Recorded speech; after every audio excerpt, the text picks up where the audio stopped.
Bien, écoutez, effectivement j'ai créé Lia Nature il y a 25 ans avec l'idée de proposer des produits naturels et biologiques bénéfiques pour la santé et respectueux de l'environnement. Finalement, à travers le cadre d'une entreprise économique, j'ai découvert que les ambitions pouvaient être au-delà de la performance et la quête de sens et de cohérence. Donc du coup, effectivement,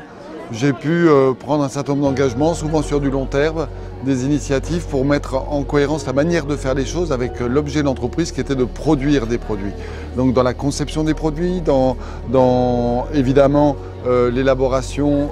des schémas industriels, des schémas énergétiques, dans les modes de transport.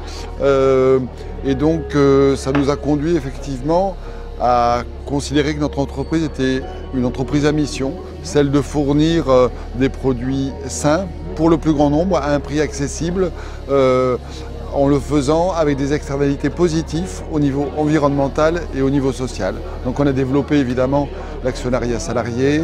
on a développé les énergies douces, on a développé le concept de produits biodégradables. Quoi d'autre, rechercher évidemment le maximum de sécurité en ayant des filières tracées pour éliminer toute trace de résidus chimiques dans les produits, mais également avoir une contribution extra-économique à travers le 1% Planète que j'ai la chance de présider en France, qui est une forme d'impôt volontaire que les entreprises s'imposent pour pouvoir soutenir les ONG qui œuvrent en faveur de la protection de la nature, à travers notre fondation qui informe les pouvoirs politiques et économiques sur l'interaction entre l'environnement et la santé, toutes ces pollutions invisibles qu'on nous cache ou dont on ne nous parle pas et qui agissent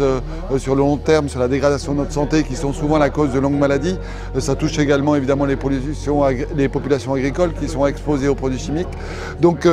voilà, c'est devenu un enjeu vraiment global. Et on se rend compte que finalement, l'entreprise peut devenir un vrai partenaire de la société, au même titre que les associations, au même titre que les pouvoirs publics. Elle a sa part de responsabilité dans le fait de faire évoluer le monde vers plus de partage, plus de relocalisation, plus de richesse locale, plus de sauvegarde d'emploi,